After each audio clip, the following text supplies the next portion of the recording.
Welcome to Deep Dive. In this episode, we look into the book of Edgar Cayce, The Power of the Mind. In the next deep dive, we go more into Edgar Cayce, the Sleeping Prophet.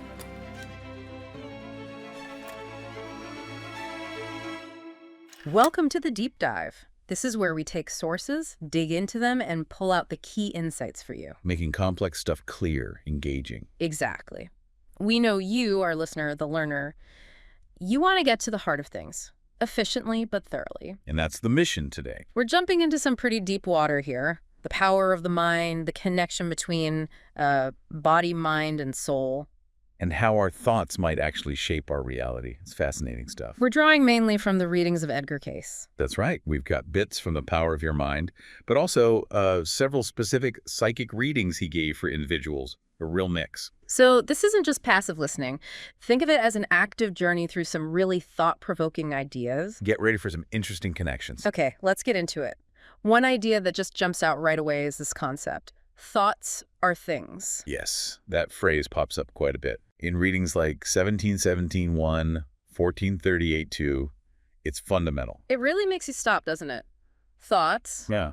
as actual things. Well, the readings elaborate. It's not just a nice phrase. Think of it like this, for you listening. Every thought you dwell on, it's like planting a seed. A seed in your mind. Exactly.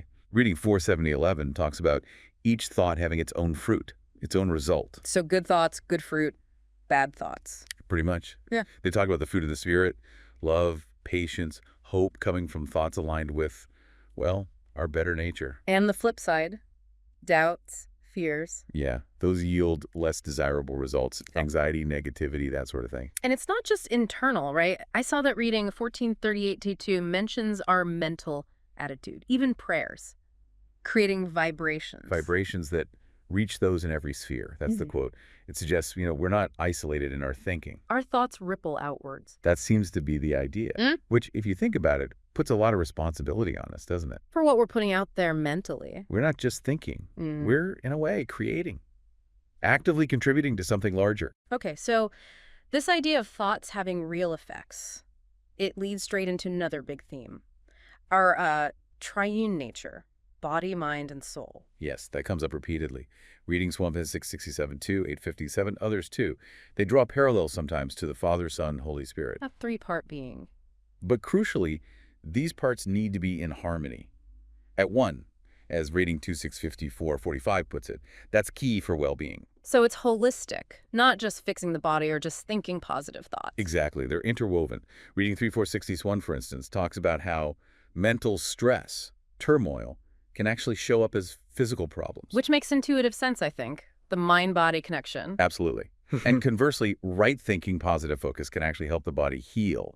Reading 585-9 mentions that too, aiding recuperation. But adding the soul element takes it further. I saw reading 1632-2 calls the body a temple of the living God. That's a powerful image, isn't it? It suggests our physical form is sacred in this view. So taking care of all three, body, mind, and soul, is fundamental. Seems to be the message. They're all part of the whole journey. Now, even with thoughts being so powerful and everything being connected, it doesn't sound like we're just puppets, right?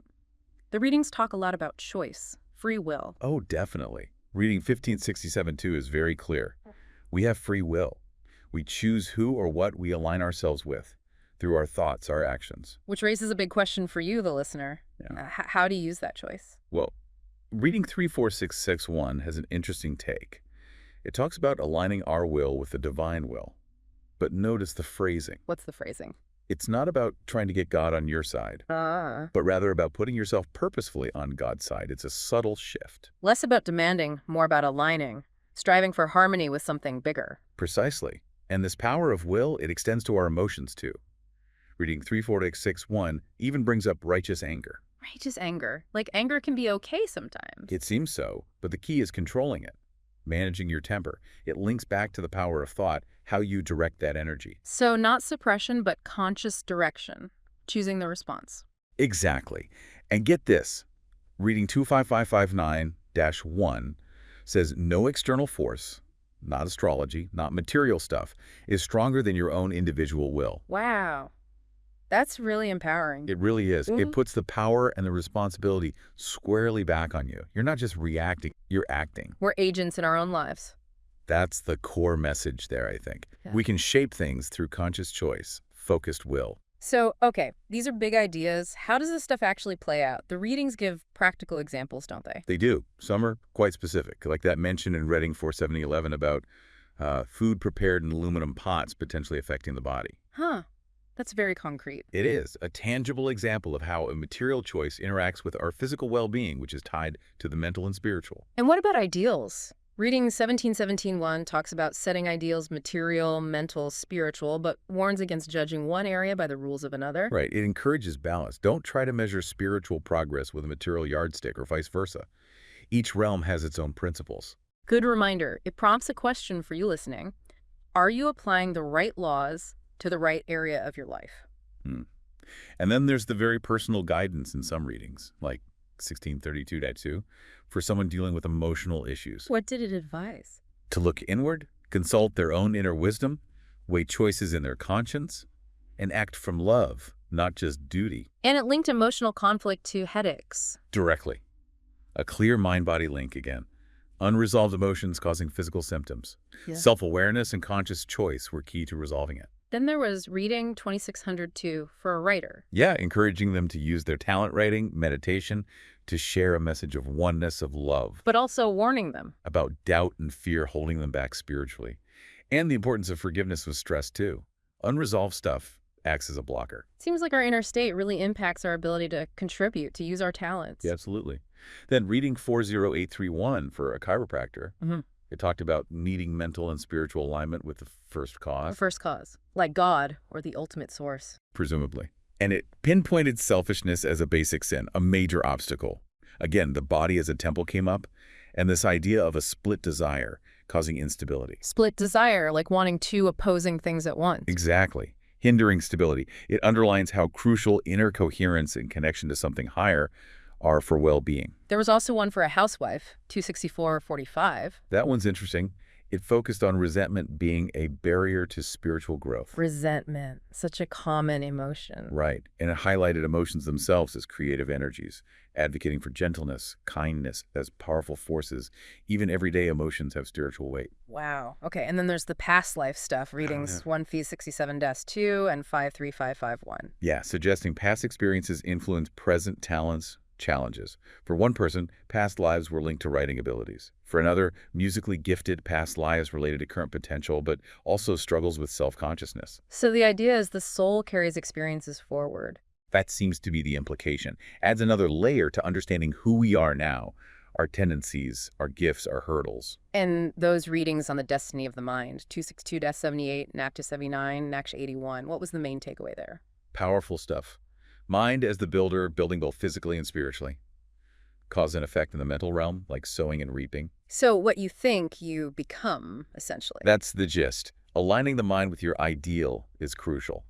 And it even mentioned a group mind, suggesting we're connected on that level too. A collective consciousness. Seems like it. Our individual minds contribute to this larger field. Okay, and quickly, dreams. Readings 136-27, 257-136. Described as projections from the subconscious, symbolic messages about our inner state. And psychic stuff. Reading 254-68. Called it delicate, influenced by our mental and spiritual condition. With that intriguing line, ungodliness being close to godliness, suggests maybe fine lines potential. And finally, reading 106-14, tying thoughts to deeds again. Yes, on dream interpretation and thought transference, reinforcing that thoughts do manifest. They become actions, shape experiences. It brings it all back home. Okay, so with all this potential, there must be warnings too, pitfalls to avoid. Definitely. Several readings caution against being too conscious of self, like 1982 to Stu and 53551. And fear is highlighted as a major hindrance. Too much focus on me. Gets in the way. Exactly. Blocks potential, expression, humility, and overcoming doubt seem key. What else? I remember something about materialism. Right. Reading 1438-2 warns against seeing economic factors as the ultimate reality. Suggests the outer world is more like a shadow or reflection of the inner. Don't get totally caught up in the material. And reading 1717-1 advises against trying to grasp spiritual truths using only material logic or laws. Keep perspectives balanced. Okay, so let's try to wrap this up. For you listening, what's the big picture here? Well, we've covered a lot, haven't we? The power of thought, the connections, Yeah. body, mind, soul, the importance of choice. I mean, fundamentally, these readings paint a picture of immense inner power, a deep link between your inner world, your thoughts, feelings, and your outer reality, your health, your experiences. And crucially, it's not just happening to you. No, that's the key. It emphasizes conscious choice, actively choosing the thoughts, the intentions, the focus. It's really empowering when you think about it. We're not just passengers, we can actually cultivate change. Through focus, through aligning with a higher purpose, it seems. So maybe a final thought for you to take away. Yeah, consider this. If thoughts really are things, as Cayce suggests, what kind of world are you building inside your mind right now? What kind of fruit are you cultivating? For yourself, Yeah. for others. It's something to really reflect on, in your day-to-day life, the choices you're making with your mind moment by moment. Definitely some deep stuff to ponder. If this dive into Cayce has got you thinking, his readings are out there to explore further. A really rich resource. Absolutely. Thanks for joining us on the deep dive.